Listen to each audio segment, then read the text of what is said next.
마가복음 3장 22절부터 30절까지 우리 같이 읽겠습니다. 예루살렘에서 내려온 서기관들은 그가 바알세불이 집혔다 하며 또 귀신의 왕을 힘입어 귀신을 쫓아낸다 하니 예수께서 그들을 불러다가 비유로 말씀하시되 사탄이 어찌 사탄을 쫓아낼 수 있느냐. 또 만일 나라가 스스로 분쟁하면 그 나라가 설 수 없고 만일 집이 스스로 분쟁하면 그 집이 설 수 없고 만일 사탄이 자기를 거슬러 일어나 분쟁하면 설 수 없고 망하느니라. 사람이 먼저 강한 자를 결박하지 않고 그 강한 자의 집에 들어가 3달간을 강탈하지 못하리니 결박한 후에야 그 집을 강탈하리라. 내가 진실로 너희에게 이르노니 사람의 모든 죄와 모든 모독하는 일은 사하심을 얻되 누구든지 성령을 모독하는 자는 영원히 사하심을 얻지 못하고 영원한 죄가 되느니라 하시니 이는 그들이 말하기를 더러운 귀신아 들렸다 하니로라. 아멘. 지난주에 우리는 예수님과의 진정한 관계가 무엇인지 알아보고 하는데 어떻게 알 수 있다고 했죠? 예수님을 통해서 누굴 만나요? 하나님 아버지를 만나요. 하나님 아버지를 통해서 어떻게 알아요? 하나님 나라를 온전히 체험하는 거라고 했어요. 무슨 말씀이에요? 예수님을 통해서 우리가 알지 못하는 하나님 나라를 알게 되고 그 나라를 통해서 뭐요? 이 땅보다 너무나 좋아서 그 나라에 들어가는 것이 우리의 소망이 되고 그 다음 우리가 어떻게 합니까? 거기에 계속해서 들어가기 위해서 어떤 일 합니까? 예수께 나오고 예수께 배우고 예수와 동행하는 삶을 살아가게 된다는 것이에요. 그 다음에 어떤 일 합니까? 자연스럽게 하나님의 뜻을 행하는 하나님의 자녀된 삶을 살 수 있게 된다는 것이에요. 이것이 복음의 전적인 마가복음에서 우리에게 들려준 말씀인데요. 지난 시간에 이걸 출전 줄 알아봤습니다. 한 주간에 어떠셨어요? 정말 예수님을 통해서 살아계신 아버지 하나님을 만나셨습니까? 이 지식적인 논리가 아니에요. 교리적인 논리. 그러니까 그렇게 하는 거지가 아니라 실제적으로 살아계신 아버지와 같이 가는 것을 체험하셨냐는 거죠. 어떻게 할 수 있다고요? 내 안에 뭐가 생긴대요? 소망이 생겨요. 어떤 소망이에요? 이 땅이 아니고 이 땅을 보고 소망이 생기긴 할 데 없어요. 하나님의 나라가 소망이 돼서 그때 살아있을 때, 와 이게 살아있네. 그것이 곧 우리의 진정한 예수와의 관계에 통한 체험이라는 것이죠. 마가는 우리에게 이렇게 얘기했어요. 예수를 만난다는 것, 예수를 믿는다는 것은 그냥 예수를 통해서 종교행위하는 게 아니라 뭐라고요? 예수를 통해서 아버지도 만나고 아버지를 통해서 하나님 나라도 체험하는 것이라고 우리에게 말하고 있습니다. 사실 여러분 예수를 믿는다는 게 여기 있어요. 우리가 그냥 있는 게 아니에요. 오늘 더 나갑니다. 자, 오늘 더 가요. 오늘 28절부터 지난 시간에 27절 했죠? 28절입니다. 28절 오시면 이렇게 써있어요. 내가 진실로 너희에게 이르노니라고 되어 있어요. 원래는 제일 앞에 단어가 진실로 되어 있어요. 진실로. 헬라어 성경. 이 진실로 여러분 잘 아는 단어가 뭐예요? 아멘이에요. 아멘.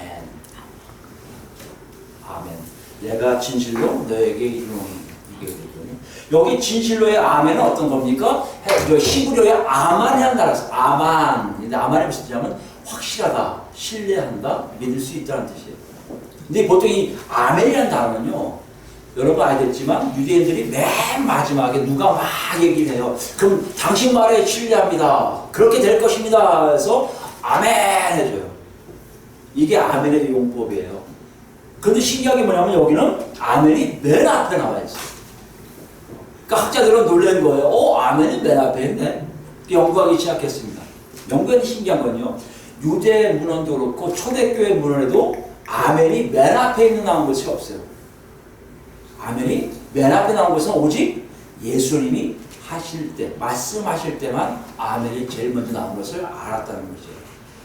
학자들이 결론냅니다. 이 얘기, 내가 진실로 아멘이 맨 앞에 있는 내가 진실로 너에게 이르노니는 오직 예수께만 적용되는 말이구나. 이거 무슨 말이에요? 예수님이 직접 말씀하신 것을 강조하고 있다는 것이에요. 누구도 이건 따라할 수가 없어요. 아멘 하셨어도 내가 아멘하고 저쪽 얘기할 수 없다는 얘기예요. 그럼 예수님만 왜 얘기하셨습니까? 다음 내용이 그만큼 중요하다는 것이에요. 그래서 마가복음에도 이 내가 진실로 너에게 이르노니 이 말씀은 예수님이 청중들에게 매우 중요한 말씀을 하실 때, 아니면 그들을 야단칠 때, 매우 중요한 사실을 야단칠 때, 아니 이거 너희들이 꼭 기억하고 있어야 돼 하는 내용을 얘기할 때는 내가 진실로 너에게 이르노니라는 표현을 쓰신다는 것을 우리가 알 수가 있습니다. 그렇게 보면 오늘 본문을 우리가 읽을 때는요, 이렇게 따져봐야 돼. 아, 되게 중요한 거구나. 되게 중요한 거구나. 어떻게 보면 20절에서 35절까지의 긴 한 본문에서 28절, 29절이 매우 중요한, 가장 핵심적인 내용이구나 라고 알 수가 있어요. 우리도 그렇게 들어야 되죠. 좀 더 신중하게 접근하면서 예수님이 뭐라고 말씀하셨을까? 이건 너무나 중요한 거야.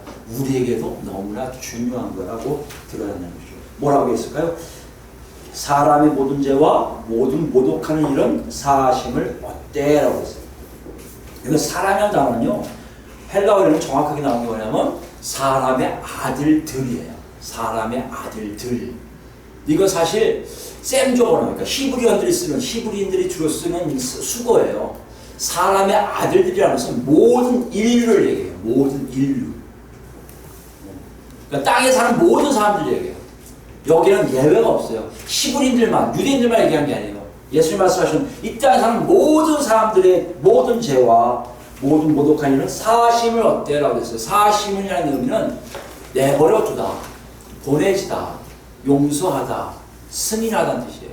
다시 이게 뭐예요? 모든 죄와 모든 모독한 일이 뭐요? 용서함을 받는다는 거예요. 그 여러분 예민하신 분들 이거 한번 생각해봤을 거예요. 아니 이게 무슨 얘기야? 갑자기 왜 예수님이 죄에 대해서 얘기하시면서 가장 중요한 말씀이라고 내가 진실로 너에게 이루리라고 하셨을까? 그렇죠? 왜 그럴까요? 문맥을 보면 이상하잖아요. 물론 샌드위치니까 22절에서 30절까지 샌드위치의 내용이지만 지난 시간에 우리 뭘 얘기했어요? 예수님이 귀신 내쫓는 것이 하나님의 능력이냐 사탄의 능력이냐 싸움을 했었거든요. 근데 하나님의 능력과 사탄의 능력을 얘기하시다가 갑자기 예수님이 뭘 얘기하세요? 죄사함을 얻되라는 표현을 하신다면 아니 이것과 무슨 죄가 연관이 있길래 이렇게 얘기하시나 싶은 거예요. 여러분 이렇게 위해서 유대인들이 갖고 있는 죄에 대한 생각을 우리가 같이 좀 공유를 해야 됩니다. 유대인들은 죄를 어떻게 생각하고 있어요? 죄는 상대적인 거예요. 어떤 존재와의 관계에서 이루어지는 거예요. 시작은 어디입니까? 제일 잘 아는 창세 때 아담과 하나님과의 관계. 아담이 하나님의 뜻을 어기는 행위가 죄였어요. 그죠? 그 결과가 뭡니까? 하나님과 다 멀어졌어요. 지금 인류들, 여기 땅으로 살던 모든 인류들은 그러므로 하나님과 멀리 지낼 수밖에 없어요. 근데 사심은요, 누구에게만 있어요? 사람에게는 없어요. 죄를 용서하는 건 누구에게만 있어요? 하나님에게만 있음을 유대인들은 경험적으로 알았던 거예요. 그러니까 여기서 죄를 얘기하면 예수님이 얘기하면 유대인들이 알기 때문에 너희들 죄는 누구와 관련되어 있어? 너희가 관련되어 있고 또 하나님과 관련되어 있는 거야 라고 얘기하시는 거예요. 정말 그런가요? 우리 창세기 한번 보겠습니다. 창세기 6장을 가보실까요? 창세기 6장은 뭐가 나옵니까? 노아 시대 전에 나온 거죠? 노아 시대인데 노아에 대한 얘기인데 6장 5절부터 볼까요? 창세기 6장 5절부터입니다. 앞에 보이죠? 6장 5절입니다. 여호와께서 사람의 죄악이 세상에 가득함과 그의 마음으로 생각하는 모든 계획이 항상 악할 뿐임을 보시고 땅 위에 사람 지으셨음을 한탄하사 마음에 근심하시고 이르시되 내가 창조한 사람을 내가 지면에서 쓸어버리되 사람으로부터 가축과 기는 것과 공중의 새까지 그리하리니 이는 내가 그것들을 지었음을 한탄함이니라 하시니라. 무슨 말씀하시는 거예요? 아담의 타락 이후에 그래도 봐줬어요. 계속 봐줬다가 끝까지 갔다가 또 셋을 또 만드셔서 셋에 또 얘기했는데 어떤 일 합니까? 다 타락을 해버렸어요. 그러니까 하나님과의 관계가 제대로 이루어지지가 않아요. 죄만 지어 죄만. 하나님부터 멀어지기 시작했어요. 그 뭐예요? 심판에 이른다는 생각이 하나님부터 나온 거예요. 다 없애야겠구나. 여기 굉장히 중요한 사건이에요. 왜요? 이때 만약 전 인류가 다 죽었으면 우리가 존재하지 않았겠죠. 유대인들도 존재하지 않았겠죠. 근데 누가 8절 보시면 그러나 노아는 어떤 사람이다? 여호와께 은혜를 입었더라.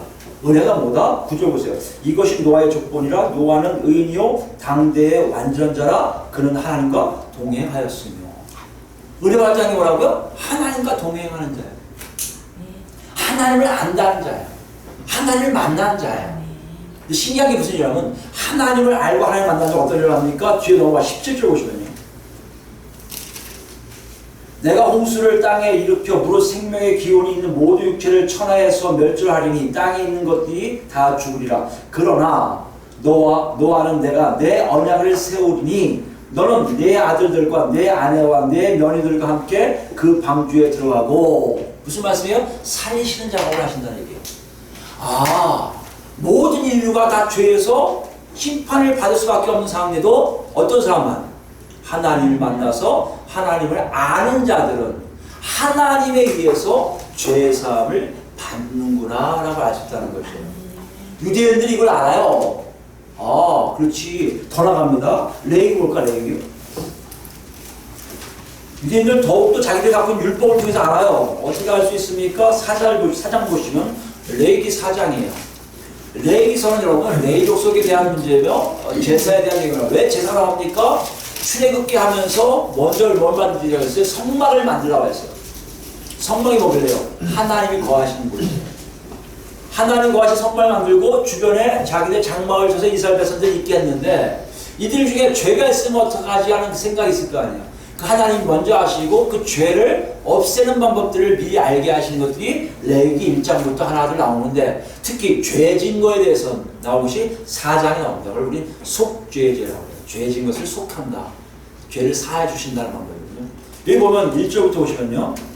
여호와께서 모세에게 말씀하여 이르시되 이스라엘 자손에게 말하 이르라. 누구든지 여호와의 계명 중 하나라도 그릇 범하였을 때 만일 기름 부음을 받은 제사장이 범죄하여 백성의 허물이 되었으면 그가 범한 죄로 말미암아 흠없는 수송아지로 속죄 제물을 삼아 여호와께 드릴지라면서 제사장이 드린 거, 전체 나라 백성들이 잘못된 거, 족장들이 잘못된 거, 평민들이 잘못된 걸 쭉 열거를 해요. 그리고 마지막 쭉 올라가면 같은 방식으로 쭉 나와요. 제물에 대한 문제 다 얘기하세요. 뭐 하라는 거예요? 제물로 드리라는 거예요.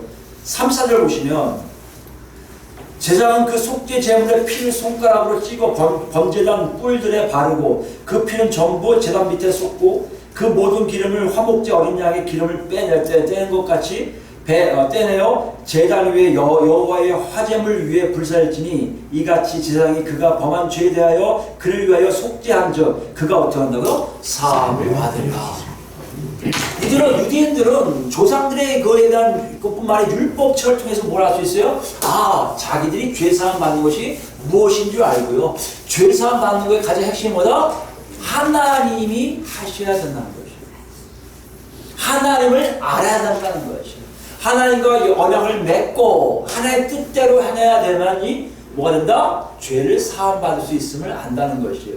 예수님이 오늘 갑자기 죄에 대해서 얘기하시는 건 뭘까요? 유대인들에게 이걸 얘기하는 거예요. 너희들 죄를 얘기한 게 왜 얘기할까? 죄는 누가 관계됐다? 하나님과 관계되어 있다는 것이에요.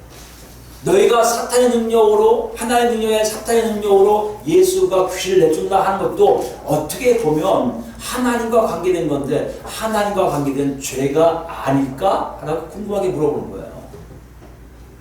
여러분 거기에 대해서 어떻게 생각하세요?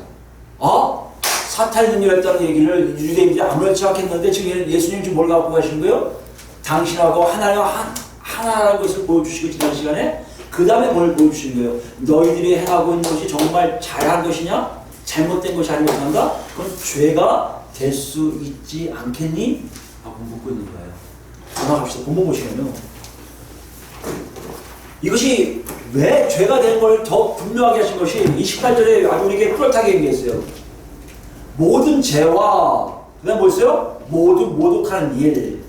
여기 보면 죄와 하는데요. 모든 죄라는 것은 다음에 나오는 걸 다 품어버려요. 포함시켜버려요. 모든 죄가 다 큰 범위예요. 지금 뭐 하고 있어요, 예수님이요? 큰 범위에서 좁은 범위를 좁히고 있음을 볼 수가 있어요. 많은 죄 중에 뭘 좀 얘기하고 싶으신 거예요? 모든 모독하는 일을 얘기하고 싶으신 거예요. 이해되시겠습니까? 그런 것이 참 많아 히브리죠. 큰 범위를 얘기하고 점점 좁히는 얘기를 and 써가면서 좁혀지는 경우가 있는데 바로 그겁니다. 모든 죄와 모든 모독하는 일이라고 되어 있어요. 여기 모독은 뭡니까? 모독은 뭐예요? 남에게 뭐 하는 겁니까? 해코지 하는 거예요. 뭘 해코지 하는 거예요? 비웃는 거고요. 막 잘못된 걸 그냥 흡입하는 거예요. 흠잡고 막 이런 거예요. 그래서 손살을 입혀요. 비방하고 중상을 얘기해요. 흠집을 내는 거 자꾸만. 이것이 모독이에요. 근데 이 모독은 사람한테 한다고 하나님께는요 불경한 거고 무례한 거예요.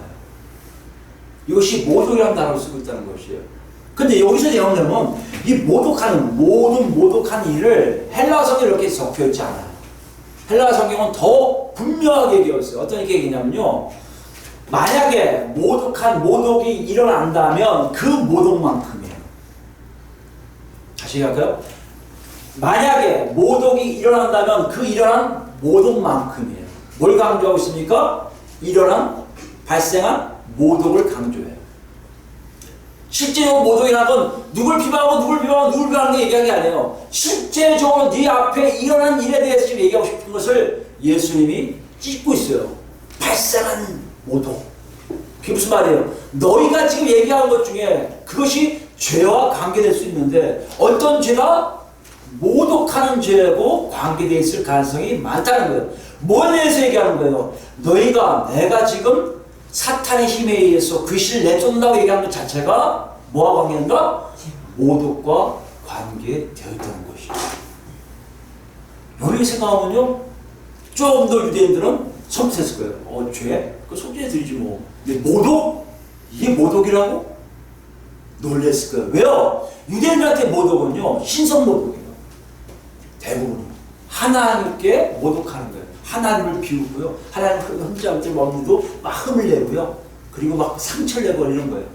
그리고 무례하게 하는 거예요. 이것이 신성 모독, 하나님에 대한 모독이거든요. 근데 이 모독은요, 다 뭐요? 사망에 이르게 돼 있어요. 율법에 보면 다 죽게 돼 있어요. 레위기서는 하나님의 이름을 모독한 자다, 하나님을 모독한 자다 다 죽이라고 돼 있어요. 그러니까 유대인들에게 너 지금 모독하는 거야. 귀신 들렸다는 얘기, 그거 참 모독하는 것 같은 것 이렇게 하는 거예요. 그때 놀랄 거 아니에요. 근데 신기하게 뭔지 아십니까? 예수님은요, 여기 보면 유대인과 다른 생각을 하세요. 사하심을 어때요? 아니, 유대인들은 지금 모독하는 게 사하심 없을 줄 알고 이렇게 긴장하고 있었는데 예수님이 뭐라 하신 거예요? 그건 사하심을 받을 수가 있어. 이게 참 중요합니다. 아니, 생각해보세요. 유대인들은 사하심이 없다고 생각하는 그 일까지도 예수님이 사하심이 있다고 얘기하신단 말이에요. 여기에서 굉장히 중요한 것을 우리가 알기 위해서는 28절을 더 꼼꼼히 살펴봐야 됩니다. 28절 우리 다시 헬라어 성경으로 문자적으로 읽어보겠습니다. 주어가 모든 죄와 아까 얘기한 발생한 모독한 일들, 이것이 주어예요. 모든 죄와 모든 발생하는 모독하는 일이 뭐요? 사람들에게서 떠난다는 거예요. 떠날 것이다예요. 이해되세요? 사함을 내버려두다, 버려두다는 뜻이잖아요. 그러니까 사람을 내버려둬요. 이 죄들이 무슨 말이에요? 죄하고 사람들이 멀어진다는 것이에요. 더 이상 사람에게 그 짐을 짊어지지 않게 한다는 것이에요. 근데 시제가 뭐라고요? 미래 시제예요. 무슨 말이에요? 유대인들에게 얘기하는 거야. 너희들 예수님이요, 정확히 우리는 현재 같잖아요. 아니요, 미래 사건이에요. 모든 죄와 너희들이 모독하는 그 일도 사함을 받을 것이야, 이 뜻이에요. 미래 사건? 그러면 지금 안 일어나고 있다는 거 아니에요. 유대인들이 지금 뭘 얘기하고 있으니까 높아하는 거야. 너희들 실수한 거 알지? 너희들 죽는 거 알지? 그런데 말이다, 안심할 것은 아직은 아니야. 너 다 그건 용서받을 수 있어, 이 뜻이에요. 여기서 뭘 얘기합니까? 미래적 사건을 얘기한다는 것은 하나님이 베푸실 놀라운 은혜의 역사를 얘기해요. 은혜의 역사가 어떻게 일어납니까? 하나님 안에서 다 용서받는 역사가 일어난다는 것이에요. 하나님에서 모든 죄가 다 사라진다는 얘기예요. 사람들이 더 이상 죄를 짊어지지 않게 한다는 것이에요. 그게 언제입니까? 그게 언제예요, 여러분? 바로 하나님이 마지막 때 누굴 통해서요? 메시아를 통해서 역사할 때란 말이에요. 이거 어떻게 할 수 있어요? 예수님이 뭐라고 증거하세요? 때가 찼으면, 때가 찼고 뭐요?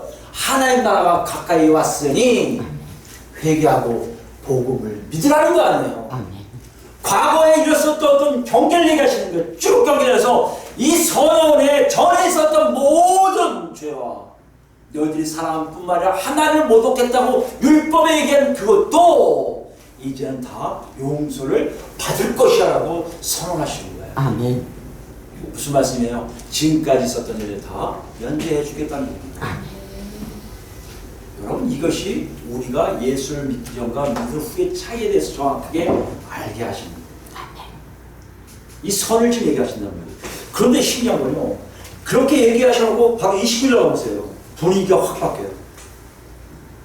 보면 누구든지 성령을 모독한 자는 영원히 사하심을 얻지 못하고 영원한 죄가 되리라 하시니, 누구든지예요. 어떤 모독을, 누구를 성령을 모독한 자, 영원히 사하심은, 여기 사하심은 위에 사하심은 다른 단어입니다. 자유함을 묻는 거예요. 그러니까 영원히 매우 긴 시간을 얘기해요. 하나님과 관련된 것처럼 길어요. 하나님이 없어지셔야 없어질 시간이 이 영혼이에요. 그 놀라운 시간 동안에 자유함을 얻지 못한다는 거예요. 이런 죄가 있다는 거예요. 놀라잖아요. 이거 심각하네. 더 나가요. 뒤에 영원한 죄가 되느냐. 영원한 죄가 된다는 것을 헬라어 성경에 그냥 문자들 하면요, 영원한 죄가 유죄가 된다는 것이에요. 이 죄가 영원히 끌고 갈 수 있는 이 죄가, 자유함 이 죄가 그냥 죄로 끝나는 게 아니라 뭐요? 유죄가 유죄. 유죄는 뭐가 있어요? 반드시 벌을 받게 되었다는 것이에요. 영원히 벌을 받을 수밖에 없는 어떤 일이 일어나게 된다는 것이에요. 아니, 28절에서는 다 용서해 준다 놓고 29절은 뭐예요? 박살내겠다는 거예요. 끝까지 참지 않고. 여러분, 여기서 잘 보셔야 돼요. 이걸 이해가 안 되니까요, 다시 한번 헬라어 문법을 봐야 돼요. 29절에요 얻지 못하고 되느냐, 다 현재형이에요. 현재형. 무슨 말씀입니까? 미래 사건에, 너희가 갖고 있는 미래 사건에 다 용서함을 받을 건데, 잘 봐. 지금부터야. 지금부터 잘못하면, 뭘 잘못하면 좀 얘기지만, 뭐 하나 모독하면 그때는 용서함도 없고 반드시 벌을 받을 수밖에 없다는 것이죠. 28절에 놀라운 일반적인 견해들, 일반적인 하나의 속죄의 역사입니다. 예수님이 오셔서 모든 죄들을 다 속죄하시겠다는 그 약속과 함께 뭐 해야 되는 거예요? 이제부터예요. 이제 어디입니까? 예수님이 선하는 이제부터, 지금부터 넘어가면 이 안에서는 절대 받지 못할 죄가 하나 있게 된다는 것입니다. 28절과 함께 너무나 심각한 강조법이에요. 28절 어떻게 보면요, 29절을 강조하려고 더 일반적으로 포괄적으로 쓰신 것 같아요. 29절 봐서 더 좁혀질 뿐만 아니라 굉장히 강하게 얘기하세요. 이 죄의 짐은 안 돼! 라고 선언하시는 거예요. 그 죄가 뭡니까? 바로 성령을 모독하는 거예요. 여러분, 성령을 모독한다면 우리는 쉽게 이해해야 돼요. 그죠? 쉽게 이해되시죠? 성령 모독이 뭔지 아세요? 아니에요? 우리도 모르는데 유대인들 어땠을 것 같아요? 성령을 모독한다? 굉장히 낯설었을 거예요. 성령을 모독한다는 초대교회의 용어예요. 유대인들한테 그런 게 없어요. 유대인들한테 이 내용이 없어요. 그러니까 그 성령을 모독하는 게 뭔지를 알게 위해서 30절이 주어집니다. 3절에 뭐라고 됐습니까? 이는 그들이 말하기를 더러운 귀신이 들렸다 하며. 여기 보면 헬라어 성경들 읽으면요, 왜냐하면 그들이 말하기를 그가 더러운 귀신을 가졌다고 말하기 때문이다. 누구야 그가? 성령이 아니잖아요. 누구죠? 예수님이 귀신을 가지고 있다고 하는 그 말이 뭐다? 성령을 모독하는 거예요. 왜 달라지죠? 아니, 예수님이 귀신 가진 것과 왜 성령을 모독한다고 얘기하죠? 이것이 우리에게 지금 보여주고 계세요. 우리는 실질적으로 성령을 모독한다는 것에 대해서 잘 몰라요. 유대인도 마찬가지예요. 유대인도 성령의 역사를 체험하지 않은 사람들이에요. 우리는요, 하는데도 불구하고 성령을 모독하는 게 뭔지 몰라요. 근데 예수님은 분명히 이렇게 뭐를 말씀하지 않습니까? 네가 나에게 뭐라 한다고? 내 안에 귀신이 들렸다고? 내가 귀신 들렸다고? 내가 귀신의 힘으로, 사탄의 힘으로 귀신을 죽는다고? 그 자체가 성령을 모독하는 거라는 거예요.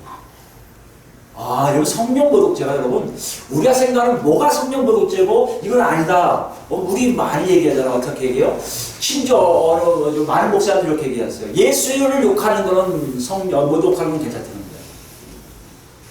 근데 교회에서 하는 일들, 선교지에서 하는 일들, 목사들이 얘기하는 것들, 목사가 하나님 성령 안에서 일하는 것들을 방해하는 성령 모독죄라고 얘기하는 거예요. 보통 그래요. 근데 여기 보면요, 지금 주체가 누구예요? 예수님이세요. 예수님을 욕하는 것 자체가 뭐라고요? 성령을 모독하는 거라고 되어 있어요. 우리가 잘못 알고 있는 게 뭐예요? 예수께 욕해도 괜찮다는 얘기들. 아니란 얘기예요. 그럼 뭘 얘기할까요? 예수 안에 있는 것들이 뭔데요? 우리가 지난 시간에 얘기했잖아요. 예수가 누구세요?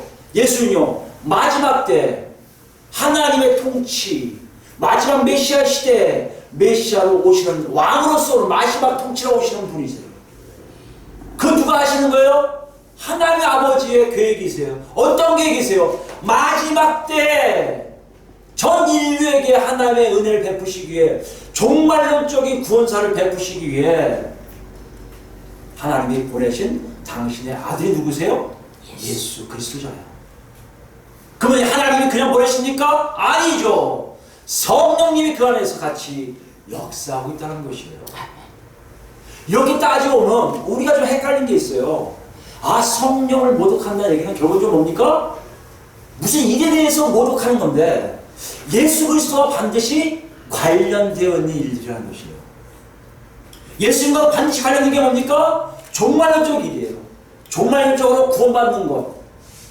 이해되세요? 종말적 구원이 뭡니까? 이제 곧 심판이 옵니다. 이제 곧 예수 믿지 않고는 다 죽습니다. 예수 믿어야 아버지 만납니다. 예수 만나야 성령을 천국을 사모할 수 있습니다. 예수 만나야 정말 부활체가 될 수 있습니다. 이런 모든 것들을 거부하는 일들을 얘기해요.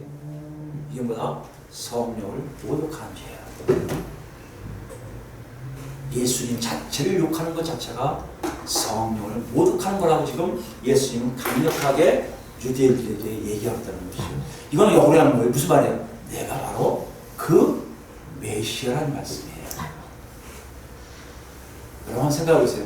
오늘 여기 보면 31절 35절 말씀에 사람들이 모여서 예수께 온 사람들이 내 가족이라 하신 이유가 뭐예요? 바로 그걸 알고 오는 사람들이에요. 근데 그걸 알고도 도망가는 사람들, 피하는 사람들, 아무리 내 가족이라도, 아무리 내 동료라도, 아무리 내 제자라도 하더라도 떠나는 사람들은 성령을 모독하는 자가 되고, 과거는 몰라도 지금 이 시간부터 앞으로 일어나는 예수가 통치하는 나라에서는 그런 일이 있어서는 반드시 어떤 일이 한다? 성령을 모독한 자이기 때문에 영원히 사함을 받지 못한다는 것이에요. 그래서 여러분, 예수 안 믿으면 구원이 없는 거예요. 그래서 예수 없으면 우리 안에 생명이 없는 거예요. 이거를 뭐라고 얘기한다? 성령을 모독하는 죄라고 얘기하고 있어요. 근데요, 궁금한 게 있어요. 그럼 차라리 예수를 모독하지 마세요. 쉽게 얘기하면 되잖아요. 쉽게 얘기하면 나 모독하지 마. 나 모독하면 다 죽어. 그러지 마. 쉽잖아요. 근데 왜 예수님은 성령을 모독하지 말라고 했을까요? 왜 성령을 얘기했을까요? 정말 생각해보세요. 왜 성령을 얘기했을 것 같아요? 여러분 한번 생각해보세요. 하나님 앞에 오면요, 이게 하나님의 뜻을 행하는 사람이 나와요. 이게 하나님의 백성과 하나님과의 관계예요. 시대상에 갔으니 하나님 뭐라고 하세요? 야, 우상 만들지 말고, 나 보이지 않으니까 우상 만들지 마. 열심히 재산 잘 쌓고 나한테 제사 잘 지내. 끝이에요. 나는 이런 존재야? 보이지 않는 존재야? 우상 만들지 말고 내가 하는 대로 기도해야 돼? 그리고 모세를 통해 정결부 알려주고 제사부 알려주고 이런 일을 했어요. 이게 우리 뭐라고 그래요? 율법이라고 얘기해요. 하나님의 뜻을 아는 방법이 뭡니까? 율법을 주셨어요. 누구에게요? 이스라엘 백성들에게요. 근데 이것이요, 바뀌기 시작했다니까요. 많은 선지자를 통해서 얘기해요. 마지막 때는 율법으로 가는 것이 아니다. 예레미야 31장, 애굽에서 탈출했을 때 너에게 준 언약과 다르다. 이게 직접 각자에게 다 하나님의 뜻을 알게 하실 것이다.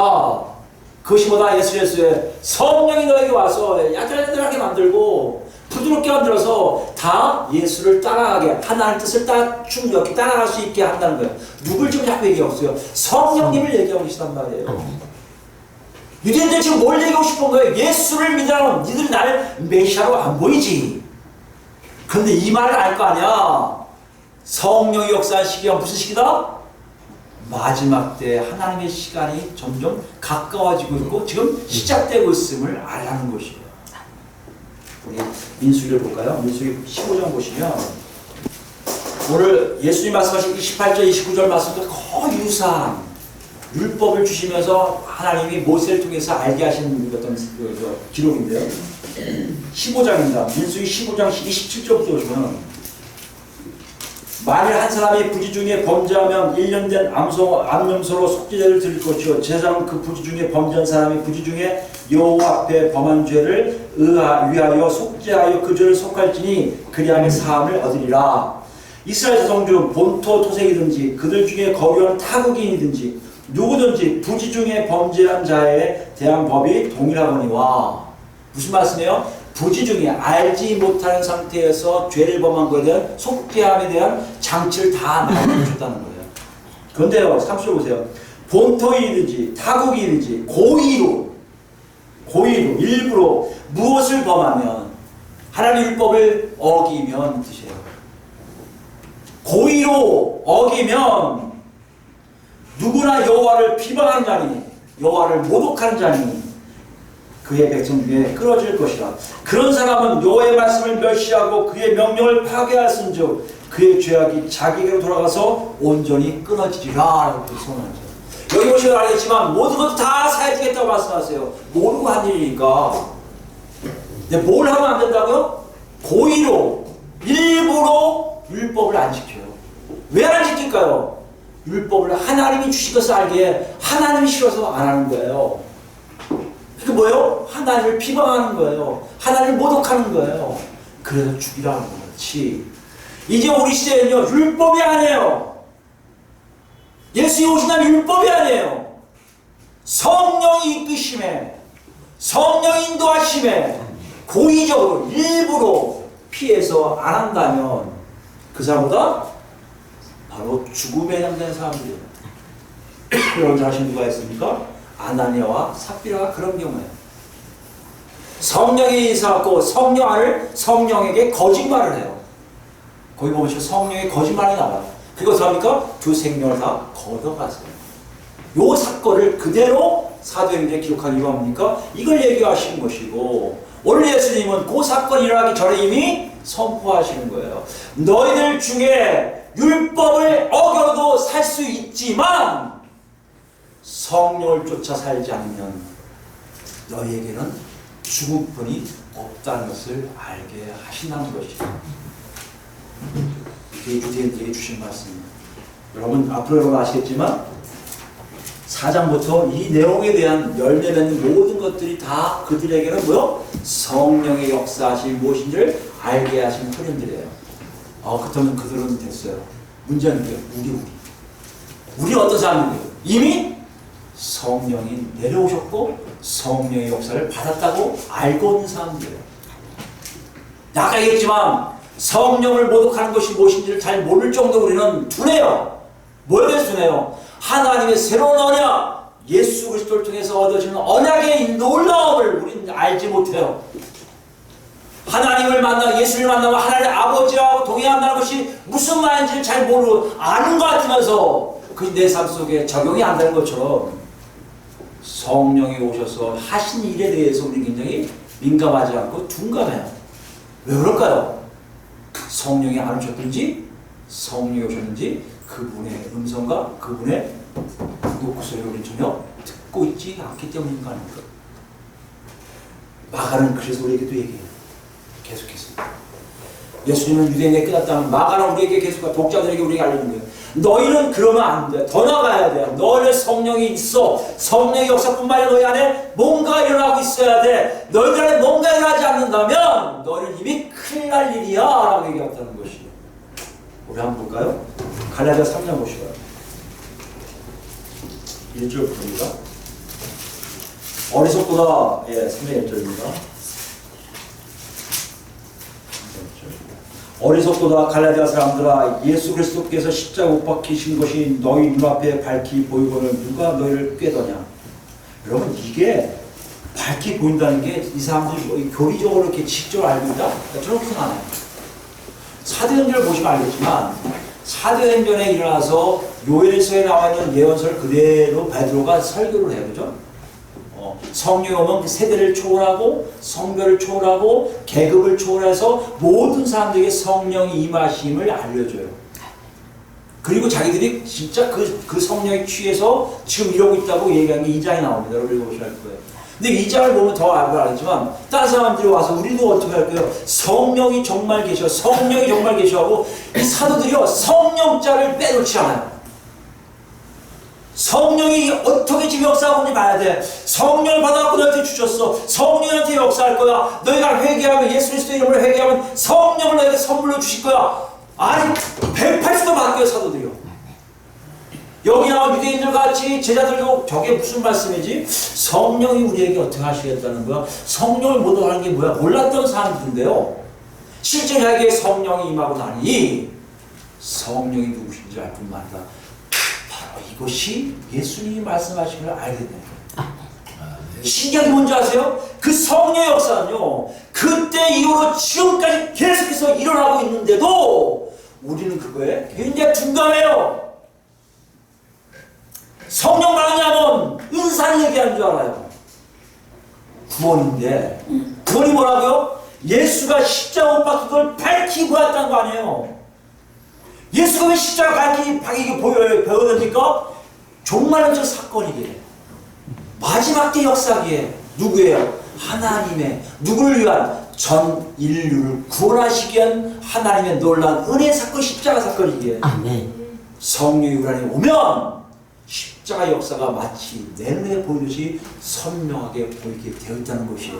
무슨 얘기입니까? 나는 못 봤는데 환상 이게 아니라 예수님의 십자가의 사건이 나를 어떻게 변화시켰을 뿐만 아니라 지금도 많은 사람들에게 그것이 영향을 미치고 있음을 알고 있다는 것입니다. 아멘. 그게 갈라디아 교인들에게 얘기하는 거예요. 갈라디아 교인들아 너희 그거 체험하지 않았니? 아니 어떻게 체험해요? 성령이 오시니까. 우리 지금까지 고민해봐야 돼 사실은. 저 어떻습니까? 있었어요? 십자가의 역사, 부활의 역사, 예수 그리스도의 승천, 통치하심, 아버지 하나님의 역사, 이게 실제로 여러분 와 계십니까? 그래서 여러분 안에 누가 계시고요? 성령님이 계신 거예요. 아멘. 2절 보세요. 2절. 내가 너희에게 다만 이것을 알려 하노니 너희가 성령을 받은 것이 율법의 행위로냐 혹은 듣고 믿음이로냐. 이게 아마 한국 교회가 가장 읽고 싶지 않은 구절일 거예요. 성령을 받은 것이 율법의 행위로냐 혹은 듣고 믿음이로냐. 무슨 말이에요? 듣고 믿음으로 성령이 내 안에 왔다는 거예요. 아멘. 우리는요 뭔가를 행하면 성령이 온다고 착각해요. 내가 새벽 기도 쌓고 내가 싼 날 편이야. 새벽 기도도 하고 주일날도 예배드리고 내가 봉사하고 성경 읽고 그리고 십자가 앞에서 무릎 꿇고 성경 읽으면 나는 성령에 의해서 살고 있다고 착각을 하게 한다는 것이에요. 아까도 했지만 율법은요 이미 하나님이 넘겨버렸어요.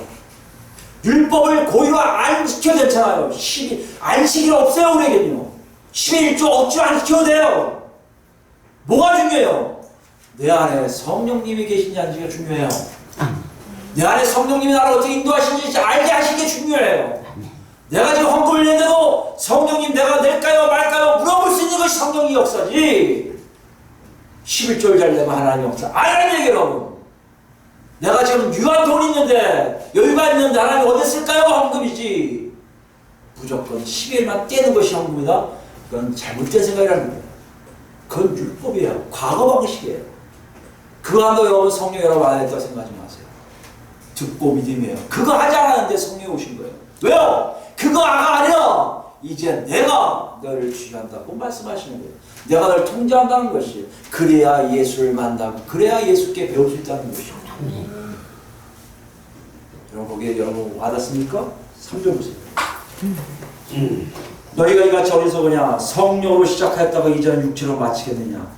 이게 무슨 말씀이에요? 옛날에 이 갈라디아 교회들이 성령에 살았던 거예요. 성령에서 기도하고요, 성령에서 봉사하고요, 성령에 사랑하고요. 그런데 점점 육체로 하려고요. 유대주의자가 유대인들을 왔거든요. 할례 받으라고요, 안식일 거룩히 지키라고요, 음식 조심하라고요. 자꾸 이러니까 이 사람들이 좀 바뀌시라고요. 맞아, 음식을 좀 조심하는 게 좋을 것 같아요. 순대 안 먹는 게 낫지, 피가 있는데. 저거 안 돼, 안 돼. 저거 술병 모양인데 저거 안 돼. 맥주잔인데 맥주잔에 물 마시면 큰일 나지? 이런 게 있어요? 맥주잔에다가 물 마시면 그 술 먹는 거 똑같다고 해서 하나님 싫어한다고 얘기하는 게 있어요. 그런 것이 아니란 얘기예요. 성령 여러분들 오시면 여러분 삶이 달라지는 것이에요. 뭘 달라져요? 예수님이 누구심을 분명하게 알아요. 메시아이심을 알아요. 그리스도인 걸 아세요. 우리의 통치자, 마지막 통치자인 걸 아세요. 또요, 하나님이 지금 어디로 우리를 인도하신 줄 알아요. 종말론적인 마지막에 우리가 어디로 가는지를 알게 하시는 것보다 성령님이시고 예수님이 무슨 아니에요? 성령님이 바로 그 길을 안내자세요. 길이면 누구예요? 예수님이라면 길 안내자는 성령님을 통해 안내가 되고 있어요. 이런 놀라운 차이가 우리에게 있기를 원합니다. 지금 이거 얘기하시는 거예요. 그러니 내가 성령을 모독해주지 않는지 어떻게 할 수 있다? 예수님이 원하시는 방향, 예수님이 원하시는 삶, 예수 그리스도께서 나에게 주고자 하는 일들을 고의적으로 난 안 할래, 이건 내 거 아니야 버리는 것 자체가 이 안에서 뭐요? 성령을 소멸한다는 표현을 쓰고 있단 말이에요. 성령을 소멸한다는 얘기는 성령님이 이를 전환하시고 식은 듯이 불 꺼진 듯이 가만히 계신다는 얘기예요. 이게 모독이에요. 예수를 팔아서 자기 이익을 취한 같은 모독이에요. 교회를 팔아서 자기 이득을 위한 것도 모독이에요. 하나님 나라의 구원의 역사를 통해서 내 삶이 온전히 거기 걸어가는 것 자체가 바로 성령님의 전적인 역사요, 예수 그리스도 안에 우리가 있으며 예수님을 배우는 것이요, 바로 하나님 아버지가 함께하는 증거라는 것이에요. 오늘 지금 본문으로 얘기를 얘기했어요. 두 가지가 있는데, 네가 정말 은혜 시대로 들어왔니? 이건 과거에는 내가 돌이켜보지 않아. 하나님의 약속 하나도 안 들어볼 거야. 다 용서받을 수 있어. 근데 지금부터 딴 건 몰라도 한 가지만 네가 절대 범하면 안 되는 일이 있어. 성령을 모독하지 마. 이거는 예수 사역, 예수님과 하시는 이 땅의 사역, 삼일째 하나님이 계획하신 일에 절대 순종하는 거예요. 그런 자만이 뭔가 영원한 지에서 면제받을 수 있다는 것이에요. 영원히 하나님과 동행할 수 있다는 것이에요. 아멘. 지금 우리가 궁금하세요. 지금 어디 있냐는 거예요. 그게 나온 게 30절 35절 말씀이에요. 밖에서 가족이지만 예수를 부를래? 아니면 안에 들어가서 예수한테 뭔가를 좀 배우고 있을래? 여러분 지금 안에 자꾸 들어온다는 것은 성령이 여러분 끌고 가신 증거라는 것을 기억하셔야 됩니다. 여러분 이것이 얼마큼 중요한 줄 몰라요. 이게 우리 삶 속에 실제로 나타나고 있다는 것이에요. 마지막으로 히브리서 볼까요? 히브리 10장 말씀 보시면 26절이에요. 26절. 우리가 진리를 아는 지식을 받은 후, 우리가 진리를 아는 지식을 받은 후, 이게 무슨 말이에요? 성령을 체험한 후에요. 은혜의 시대 안에 들어온 거예요. 예수 그리스도를 통해서 들어온 사람들 얘기예요. 여러분과 절 얘기예요. 예수 밖에 있는 사람들 얘기하는 거 아니에요. 이 사람들은 아직 가능성이 있을 뿐만 아니라 이들 건지는 역사를 하나님이 하실 거라고 믿어요. 그러나 우리에게 하시는 거예요. 들어온 사람들에게 진즉 죄를 범한 즉 다시 속지 않은 제사가 없고, 진심으로 일부러 고의로 죄를 져요. 근데 신기한 건 그런 사람은 다시 속지 않은 제사가 없어요. 왜요? 예수님의 한 번의 피가 영원한 썩이기 때문에. 예수님 다시 죽일 수가 없잖아요. 예수님이 부활하셔서 지금 저기 높은 데 앉아 계신데 그분 내려와서 다시 피 흘리라고요? 이런 일이 없어요. 속죄 제사는 끝났어요. 예수 그리스도의 피 역사가 그렇게 세면서도 한 번의 기회 이상을 주지 않는 것도 있어요. 경계하셔야 돼요. 내가 하나님의 그 사역에 알아 몰라 패기치고 싶어. 여러분 절대 그러지 마세요. 이건 사역의 의미예요. 교회의 부흥이 이게 얘기하는 게 아니에요. 예수 그리스도를 통한 하나님의 마지막 종말론적인 구원의 사역을 얘기해요. 거기에 여러분 부르심 받았고 거기에 제대로 가야 되는데 하나님 자녀답게 사는 종말의 삶이 있어야 되는데 그것을 일부러 안 하고 세상적으로 간다는 사람들, 그런 사람들에게 얘기하시는 거예요. 20절 보세요. 오직 무서운 마음을 심판을 기다리는 것과 대적하는 자들을 태울 맹렬한 불만이 있으리라. 심판만 있다는 거예요. 이게 아까 29절 말씀이에요. 한번 죄를 지으면요 떨어져 나가는 삶이에요. 떨어져 나간 사람은 다시 돌아올 수 있는 길이 없다는 것을 얘기하고 있어요. 28절입니다. 모세의 법을 폐한 자도 두세 증인으로 말미암아 불쌍히 여김을 받지 못하고 죽었거늘. 두세 사람이 증인이 이 사람 죄인이면 돌 던져 죽였잖아요. 이걸 얘기하는 거예요. 모세의 율법도 굉장히 엄하게 다른 것이 죽임에 대한 것을 두세 사람 증말씀하는데요. 20절에 보세요. 하물며 하나님의 아들을 짓밟고, 이게 무슨 얘기야? 아까 죄를 범하는 것에 대한 얘기예요. 여러분, 죄를 범하면 나 죄 구원이 없어? 이런 게 아니라 여기 29절에 대한 내용이에요. 아까도 얘기했지만 구원주의 얘기입니다. 하나님의 아들을 짓밟고, 누구예요? 예수 그리스도를 짓밟고 자기를 거룩하게 한 언약의 피를 부정한 것으로 여기고, 예수 그리스도의 귀하신 피가 나를 구원했는데 그 피 자체를 되게 웃기는 거야. 무슨 피가 나를 살려? 에이, 이제 그런 거 없어. 이런 사람들. 화가 나서 했다? 그러면 다시 돌아온다? 있지만 영원히 그것을 거부하는 거예요. 다시 안 믿어. 어떤 사람처럼 나 예수 믿었는데 지금 무식인지. 예수가 부활했다고 그런 불화가 어디 있어요? 이런 사람 많아요. 예수 믿었다는 사람입니다. 그런 사람들에 대해서 얘기하는 거예요.